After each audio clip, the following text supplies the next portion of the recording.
व्यक्ति अपनी बुद्धि के अनुसार ही सभी चीज़ों को समझते हैं। गौतम बुद्ध अधिकतम समय यात्राएं करते थे और यात्रा के बीच में जहाँ जहाँ ठहरते थे वहाँ भी अपने शिष्यों को और लोगों को उपदेश दिया करते थे। ऐसे एक बार जब वे प्रवचन दे रहे थे, उन्होंने प्रवचन खत्म करते हुए कहा कि जागो, समय हाथ से निकला जा रहा है। इतना कह अपने प्रवचन खत्म कर दिए। प्रवचन खत्म करने के बाद गौतम बुद्ध ने अपने शिष्य आनंद से कहा कि चलो थोड़ा घूम आते हैं। आनंद तुरंत बुद्ध के साथ चल दिए। बुद्ध और आनंद दोनों ही प्रवचन स्थल के मुख्य द्वार तक पहुंचे और एक किनारे रुके और वहीं खड़े ही हो गए। प्रवचन सुनने के बाद लोग वहां से बाहर निकल रहे थे, इसलिए वहां भीड़ सी लग गई थी। अचानक भीड़ में से एक महिला निकल कर आई और उसने गौतम बुद्ध ने कहा कि तथागत, मैं एक नर्तकी हूँ। आज एक सेठ के यहाँ मेरे नृत्य का कार्यक्रम है, लेकिन मैं ये भूल गई थी।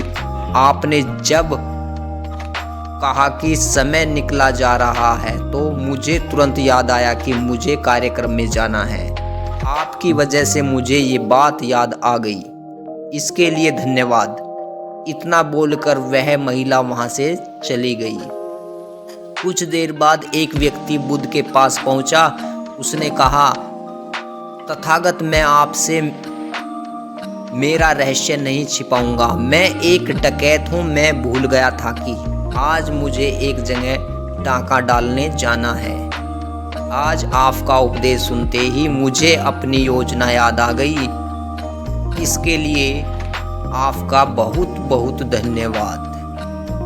उस डकैत के जाने के बाद धीरे धीरे चलता हुआ एक वृद्ध बुद्ध के पास पहुंचा।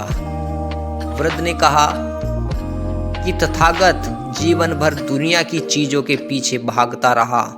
अब मौत का सामना करने का दिन नजदीक आता जा रहा है।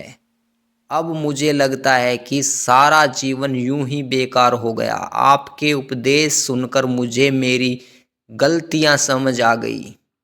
अब मैं अपने सारे मोह छोड़कर सिर्फ आत्म कल्याण और परमात्मा का ध्यान करूंगा।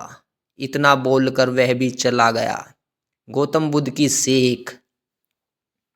जब सभी लोग वहां से चले गए तब बुद्ध ने आनंद से कहा कि मैंने तो प्रवचन में एक ही बात कही थी, लेकिन सभी ने उसे अपनी अपनी बुद्धि के अनुसार समझा।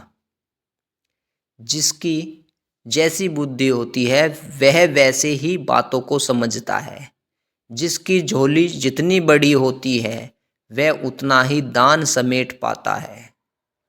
हमें अपने कल्याण के लिए अपने मन की झोली में शुद्ध और पवित्र बनाना चाहिए, ताकि हम ज़्यादा से ज़्यादा अच्छी बातें अपने जीवन में उतार सकें।